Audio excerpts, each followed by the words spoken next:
You're listening to Crushing Club Marketing, a podcast for progressive club leaders ready to increase their club's revenue. Time for change begins right now. The essence of a private club is uniting people with shared values and passions.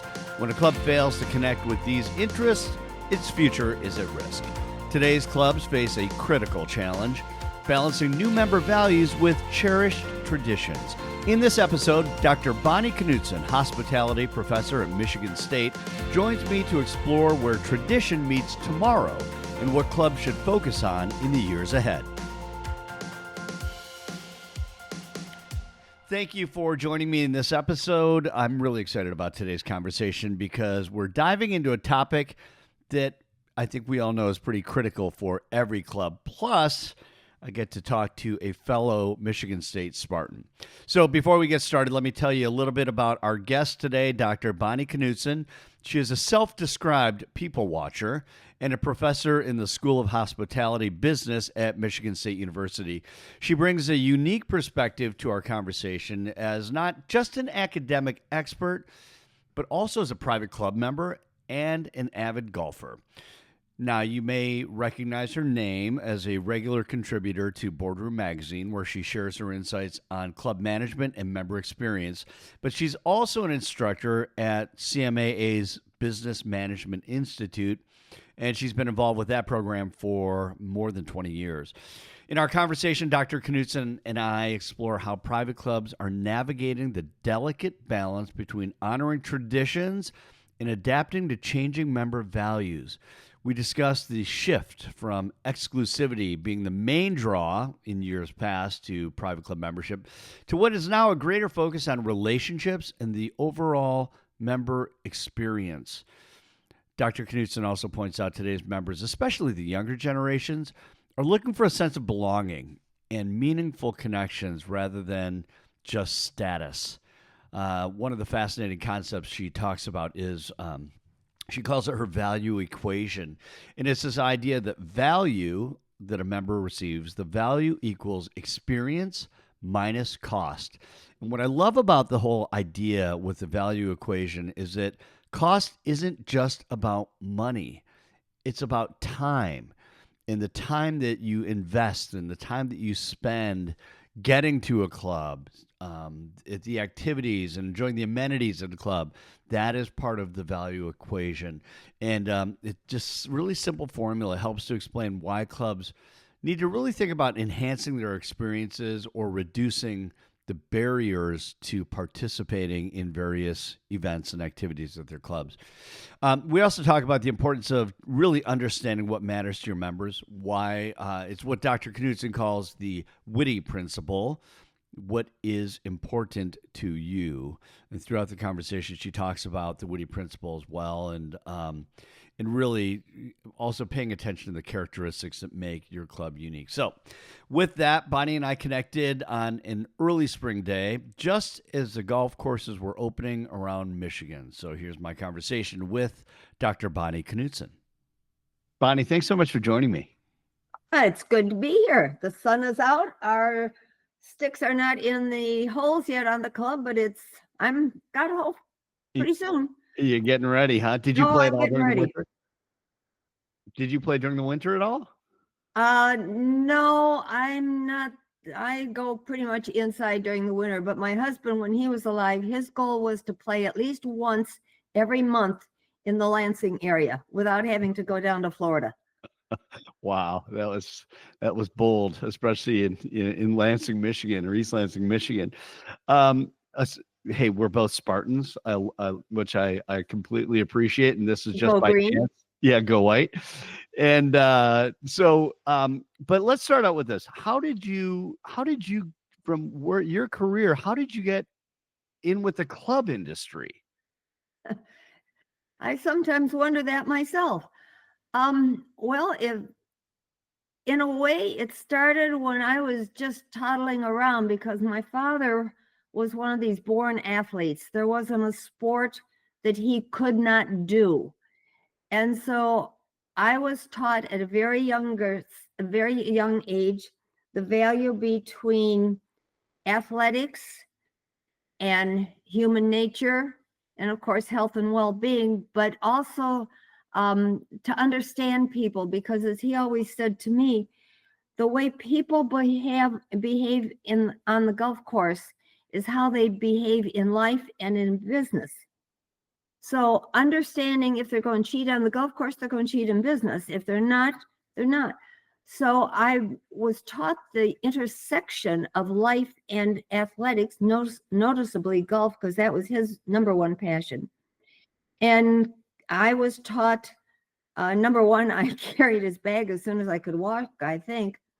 But he made sure I knew the etiquette of the game, the value of the game, and how it benefited life in general. So I would say ever since I could put a pair of shoes on and tie them. Wow. Yeah. And then as a professor in hospitality, Mhm. this is an area that you have developed an expertise in, and you're known for nationally and internationally because of your dad. Well, it started with him. I mean, I come from an Italian American family, so just so the club's got a pasta dish on the menu and I'm happy. We have been members of the club. My husband, when he was alive, we were members of the club. I'm still a member of the Lansing Country Club. And I have the privilege of teaching at CMAA, Club Managers Association of America, their BMI, their Business Management Institute, third level. So I'm not only fortunate to be able to impart ideas to them, but I get ideas from them. So it's a beautiful two-way street that I've valued for all these years. But yeah, it's the old thing. It's the experience, stupid, instead of the money, stupid, or the economy, stupid, as Carville says. It's the experience, because if you're not going to have a good experience for the extra money it costs to go to a club, why do you go to the club? I can walk into Target and buy a sweater, and it doesn't cost me anything except a sweater. I can't step foot on my club property for free. I am paying for the privilege of stepping on that and experiencing a golf course, dining, tennis courts, or now pickleball courts, swimming pool, that I can get other places that I don't have to pay to enjoy. Mhm. So it's got to be something beside the physical side of it. Right. That's one of the things, I mean, that I wanted to dive into in this conversation is really the fact that, I mean, you have the unique perspective and context of seeing the evolution of the club industry over a number of years.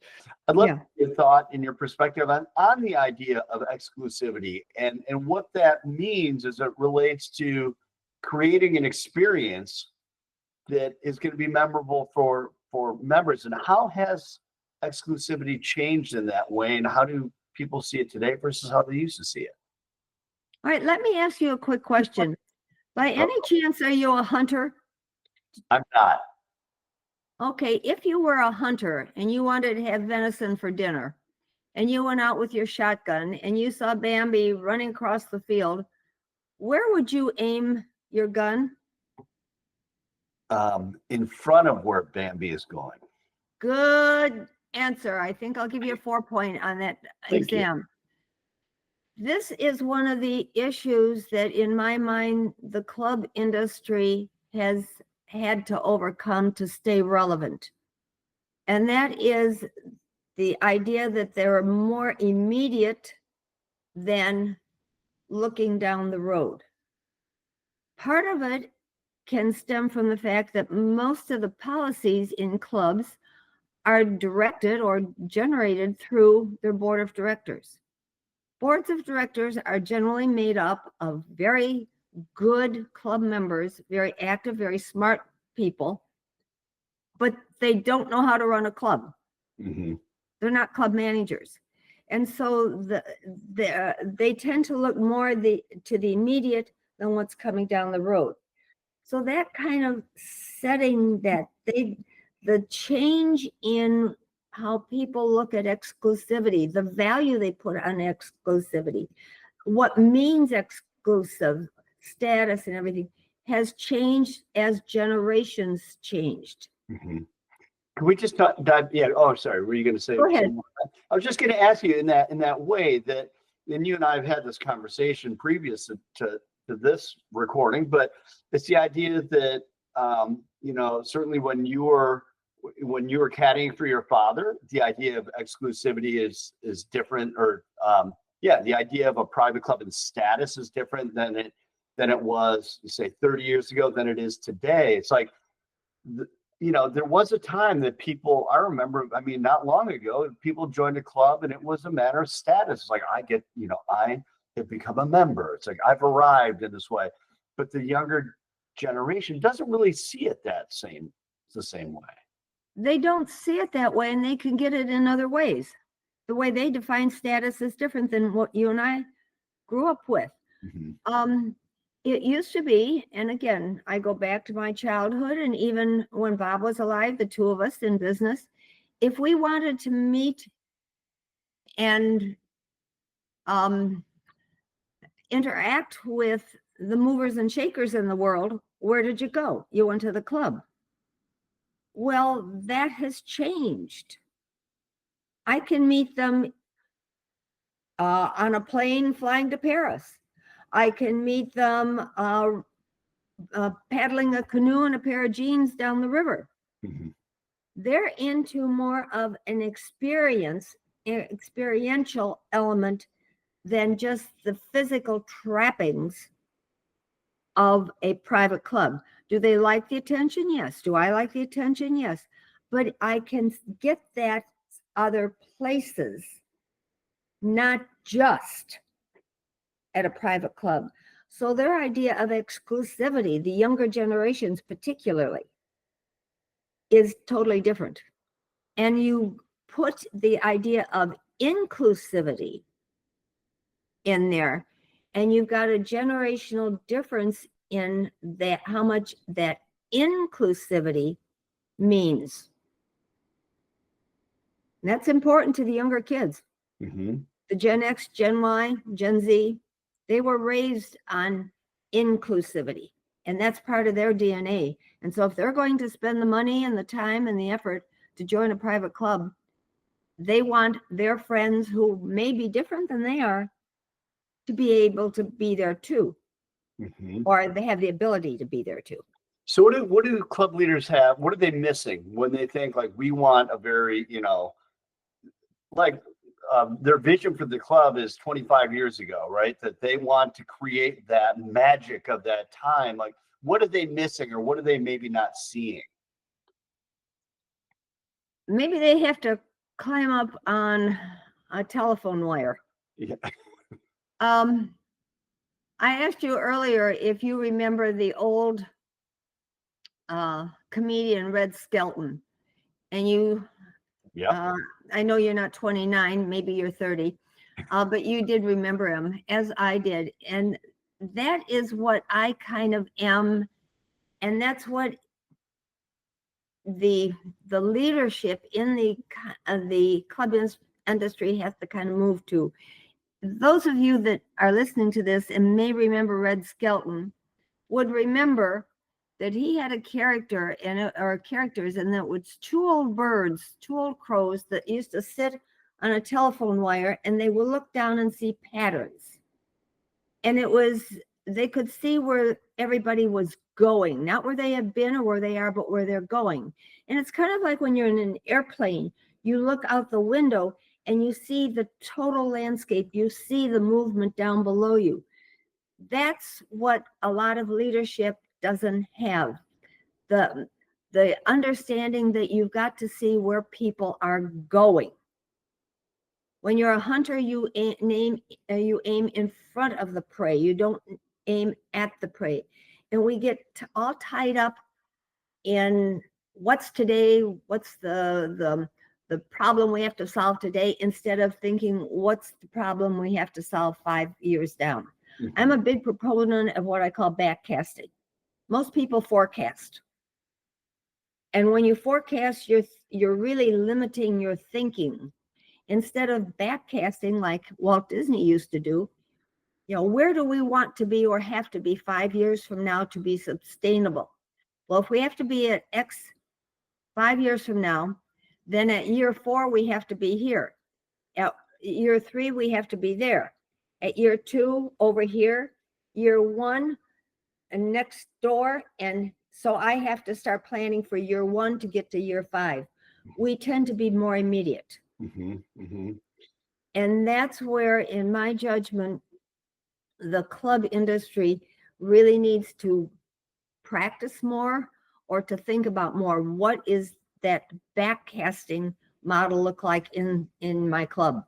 What are you seeing progressive clubs doing, like in that spirit, when they're trying to create an exclusive experience, or they're trying to create an experience that will really be meaningful, especially to a younger demographic that is considering a club? What are the things that they really should consider, especially in this time when so many clubs are making enhancements? Those of you that may live in the Chicago area, Marshall Field's, the famous department store. I'm still mad that Macy's bought it, because I used to love going there, particularly for their Christmas tree. Anyway, there's an old story that a young cub reporter was sent up to ask Marshall Field, when he was president, or when he founded the company, why he was so much more successful than any other department stores in the country. And there was a time prior to department stores where everything was kind of segmented. If you wanted a hat, you went to a milliner. If you wanted a suit, you went to a tailor. If you wanted shoes, you went to a cobbler. It was the Marshall Fields of the world that developed the concept of a department store, one building with different departments. All right, he was the most successful of all of them. He wasn't necessarily the nicest guy in the world, but he was very successful. And so this young reporter asked him, why, Mr. Field, are you more successful than anybody else? And he said, simply, I ask the lady what she wants, and then I sell it to her. There is the tendency, and this is not just clubs, this is just business in general, that we're so busy, the world is changing so fast, that we're always putting fires out that are right in front of us, instead of looking at what kindling might be those 5 years down the road and trying to think ahead, because we don't have the time to think ahead.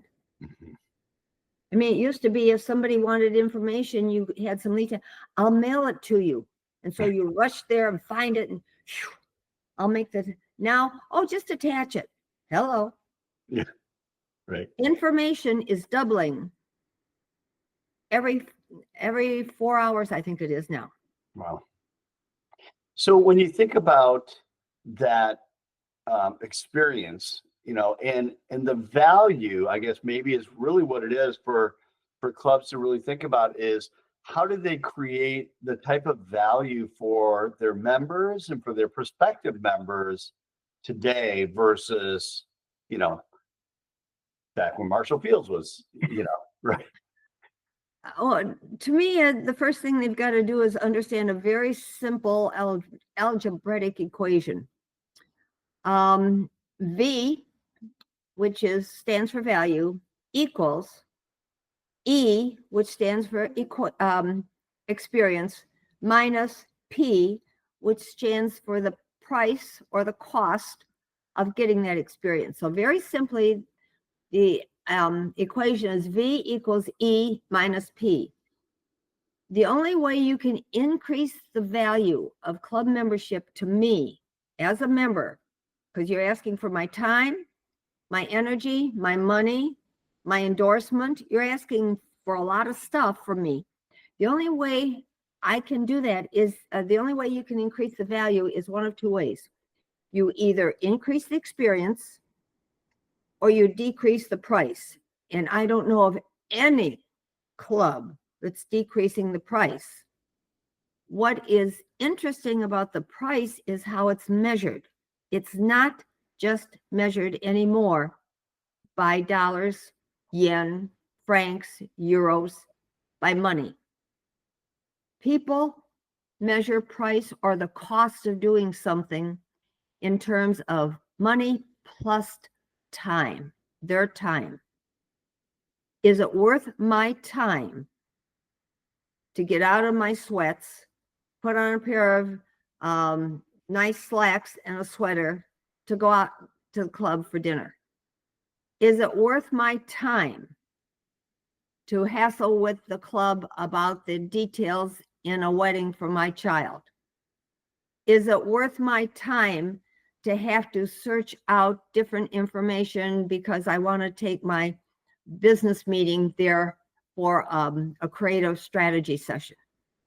So time is money. It's the old saying. Baby boomers will ask, what's the one thing you wish you had more of? Number one thing, time. So clubs have to understand this equation value is changing. I always tell them to think of it in terms of the Witty principle, WIITI. Club manager and club people are so proud of what they've done. They want to talk product. They want to talk about the beautiful ballroom, about the new sand traps they've put on, about the pickleball court, because people are playing pickleball versus tennis anymore. They want to talk about the product. Well, the Witty principle would say, I don't really care about the pickleball court. I want to know what's in it for me. WIITI, Witty principle in action. What is important to you? If people think in terms of which means when they're talking about their club, and I'm talking about management here, we have a new ballroom, which means what for you as the member? We just put all new sand in our sand traps, which means, what does that mean to you? I don't care what you've done.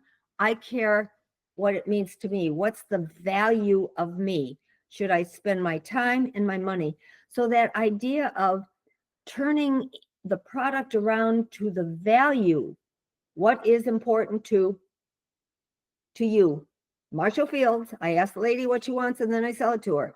Mm-hmm. That's the mindset. And those two simple words, if club managers tack those two words on to anything they think about relative to the membership and turn it around and say, which means, what does that mean to the membership? Mm-hmm. How does that increase the value of their time and their money to belong to the club and be active in the club and promote the club? What I love about the equation is that you're right. Clubs are not getting less expensive. In fact, they're getting more expensive, and initiation fees have been rising. Now, who knows when recent events how that might change, but that's certainly been the trend. It's that experience part. And when you think about the cost, like you're saying, which is your money and the time, which is just so. That's one thing I think we forget about is that. If I'm going to spend, and we want our members to spend a lot of time at the club and to use the club and come back again and again. If your club's a little bit of a destination, you really want them to have that experience. But you said something that really caught my ear as well, and I'd love to get your thoughts on this, is that it's not necessarily the amenities that make the experience. What are the things that clubs should really focus on as it relates to creating that kind of experience that makes a member want to, spend the time and come back again and again? or as the younger generations would call it, Grandma, it's got to be Instagrammable. Right. Yeah. What does that mean? Oh, I just was on a cruise with my younger daughter. We were gone for a week in the Atlantic, stopping at Argentina and Brazil and stuff. And the people that were taking pictures of their dinner plates in the restaurants or in our lounge was incredible. Yeah. And I'm just thinking, that's the experience. Right. That's the experience. How do you create that experience that is, Instagrammable? The only way it's Instagrammable and special is if nobody else can do it. What is it at your club that you own. Our club used to have instead of rolls and bread, we used to have popovers. Oh God, they were good, fresh, warm, and that would be brought with your salad or your appetizers. Right. I mean, my mouth is drooling thinking of it. The Right. cost goes away, time goes away, and we don't have it anymore. They lost that uniqueness. So I can get bread and rolls at any nice restaurant in town. So that diminishes the value because it's diminished the experience. Mm-hmm. Experience cost is going up, time and value is going down. So what is it unique that you can do that your member can't get anywhere else? Right. And it's not, yeah, right. And it's not necessarily an amenity, but maybe what happens around those things, right? And it's whether you have special events or certain events that you can really only enjoy in those places. Are there industries that you look at or business segments that you look at that you say like, wow, they're really innovating in a certain area, or they're really pushing to change? I know that not to say this is the one, but I know you've been doing more work in athletics and in creating fan experiences. The game in a stadium hasn't changed. There are games that have been played in arenas for decades and decades and decades. But are there, like that, whether it is that, are there other industries that are really sort of that you look at observationally from the telephone wire that you're like, wow, they are really pushing that experience? Oh, you mentioned athletics. First one that pops into mind, of course, is Savannah Bananas. Wait, what's that? Just in case people don't know. Savannah Bananas, it's a minor league baseball team down in the South in Savannah. Everybody go to the website and just Google it up. I look at it this way. If you've ever marched in a parade, you know that everybody is marching lockstep going down in a band or something, going down the street. You notice the totality. You don't notice the individual. If the individual wants to get noticed, they're going to pick up the flag and they're going to march in the other direction. What is your club able to do that your members cannot get anywhere else? And it can be something as simple as a popover. You mentioned events. One hint I would give to anyone that's listening to this podcast is go to a website called nationalcalendar.org, I think it is, or .something, but it's the National Calendar. There is a calendar in there, and this is one of my go-tos, where there are special days, special weeks, special months every day in the year. There's special donut day. There's special dog day. There's in June, there's special Donald Duck Day. And I have a Donald Duck a party every year at my house because I love Donald Duck. He and I beat on the same drum. We both get in trouble, although we want to be good people. Yeah. But when you mentioned events, everybody has Mother's Day. Everybody has Father's Day. Mm-hmm. How many clubs have Grandparents' Day? Mm. Yet, what's the most important thing to a grandparent? Grandchildren. Right, spending time with family. Yeah. What about celebrating April 15th, Tax Day? Right. Just think of how you could incorporate the Monopoly game. Right. You can have the little markers, the little cars and stuff on the table. You can have your servers serving with money or their pockets pulled out because Uncle Sam has taken it all. Money, right. You can have your menu structured so that the pricing is all 1040. Right. Yeah. It's looking at, and that's 2 days around, St. Patrick's Day or something. Everybody does St. Patrick's Day. The parade is going that way. Pick up a flag. go the other way. That calendar thing is absolutely my go-to. Yeah.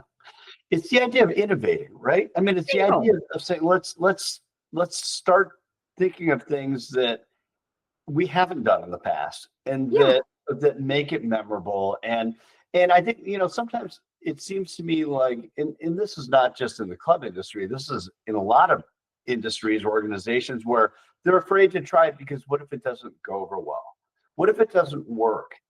And instead of saying, that was a dud, let's try something else next time, it becomes well, let's not do anything because, I don't want to get the bad feedback, Yeah, very much so.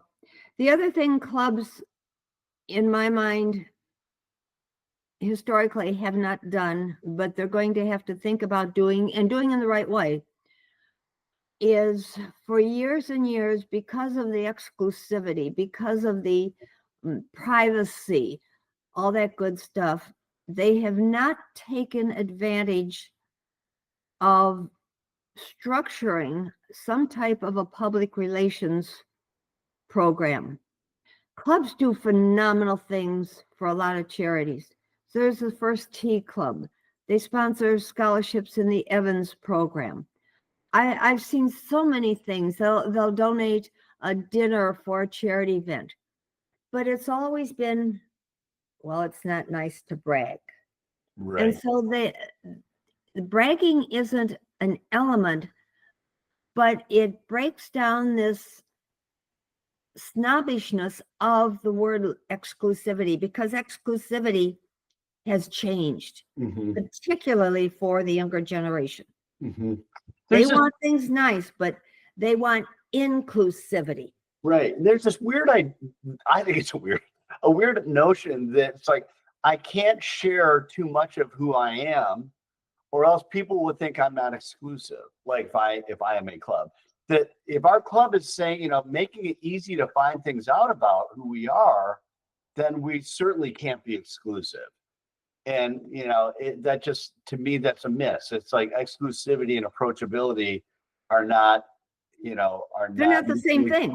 Right. You can be they're not both. the same thing. Right. Yeah. What do you think is the greatest threat to private clubs? Is you think about the evolution, and especially a younger demographic and how that's constantly changing and their value system is changing? What do you think is the biggest threat?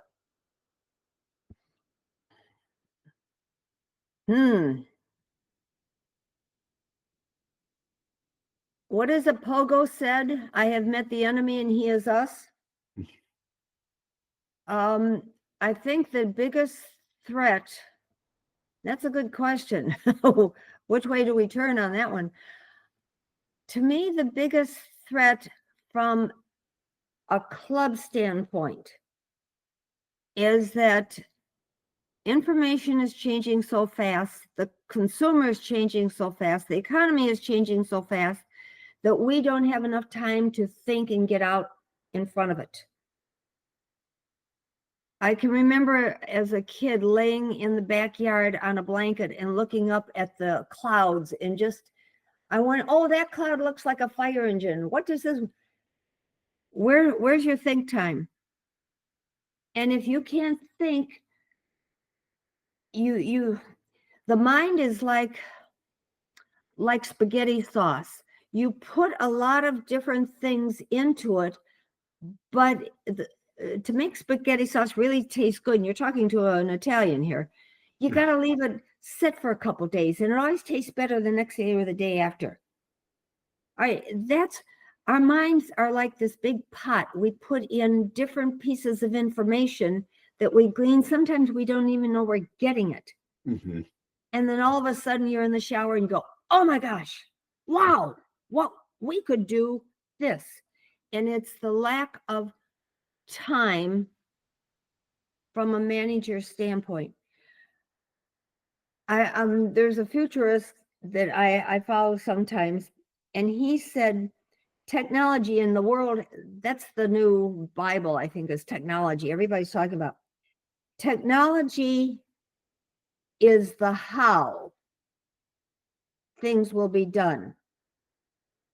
The human is the why of that being done.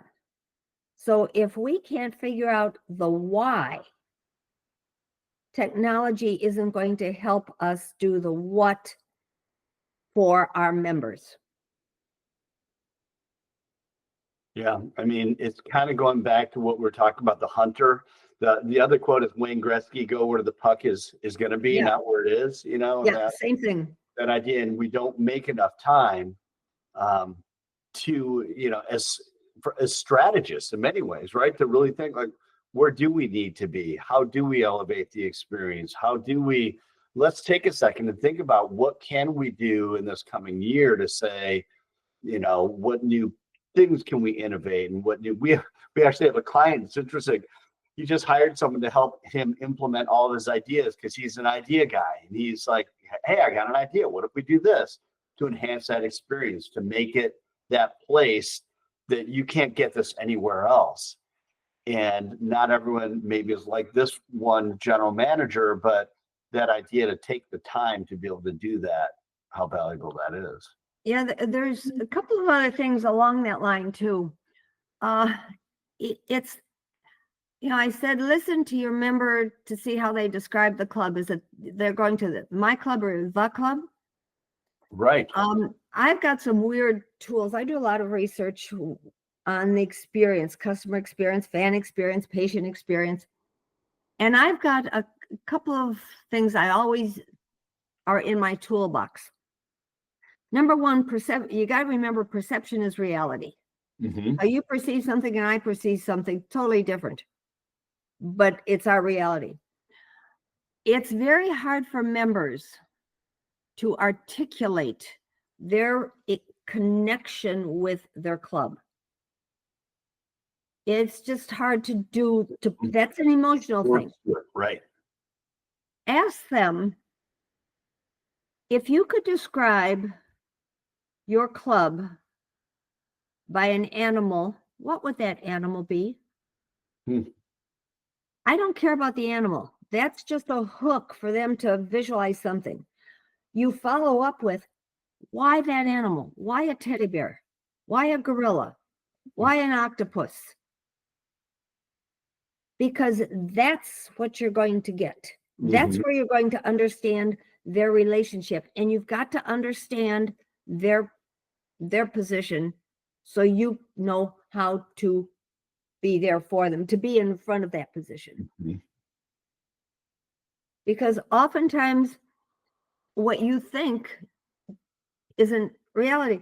I was working with a club and they, like many clubs, we're trying to get members out there during midweek, you know, Tuesday, Wednesday, Thursday. Weekend's fine, midweek, okay. So they said, well, what it is we're too expensive. We're just too expensive. We got to drop the price. I said, are you sure? No, yeah, we're too expensive. Bottom line is we did research and we found out why they weren't coming. And the other thing we did is we took the club's menu and compared it to the restaurants where they said they were going. And we found something interesting. A, the menu items were very similar. And B, the prices were within 25 cents of each other. They were real close. It had nothing to do with the cost. We start delving. It was the perception that they had to get, quote unquote, dressed up more to go to a club. You come home from the office, you start stripping as you walk through the house and you're in jeans or sweats by the time you hit the family room. And oh God, I don't feel like. All right, so how do you, at least I know what it is. Right. So you're trying to get into that relationship. How do you feel about it? The other tool I use a lot is and it was taken from my father. He used to tell me, Bonnie, if you can't tell me 20 things about our customers, you don't know them. I don't know why the 20, but he always said 20. Yeah. And boy, if I couldn't articulate 20, woo, we were in for a discussion. Yeah, I'll help you. Right. but I do that with managers, and they'll go right through the first 10, the demographics, they're married, they live here, they blah, blah, blah. When you start getting into the emotional, they start slowing down at 10 to 15. Very few can get to 20. I have them do that with their staff. I have them do that with their board. 9 times out of 10, the 3 lists are not even close to each other. So if you've got management, board, staff seeing the same thing but seeing it differently, how can you have a focused strategy to please your membership? Right. These are just tricks and tried and true tricks that I've developed over the years. I've never seen them in a textbook, but they work. Right. It seems like clubs used to be able to get away with a lot of the ways they operated in the past, but with the way that the world is changing and the way people are changing in information and opportunities and options, that they don't have as much flexibility to stay doing it the way they've done it. That's because what's the experience? How is it different and valuable to me? Mm-hmm. Right. Back to the Woody principle. Yeah. What is important to you? And as the cost in time goes up, as the cost of money goes up, the only way that value goes up is if the experience goes up higher and faster. Yeah. It's real simple.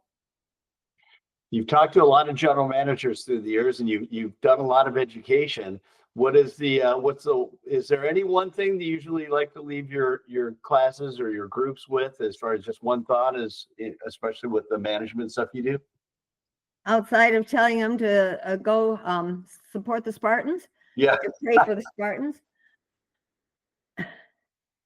I guess part of it is, and this is just me, I have joy in what I do. I have joy in helping people help people. So if you don't have joy in helping people, you got to find a place where you have joy, because if you're not having fun, get out of the business, go someplace else. perfect.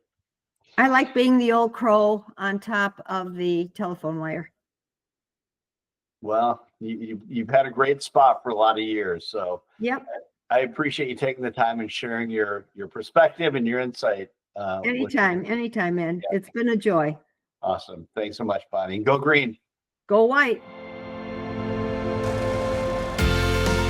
And thank you for listening. If you find episodes like this helpful, be sure to share it and subscribe on whatever podcast platform you're using. Until next time, keep crushing your club marketing.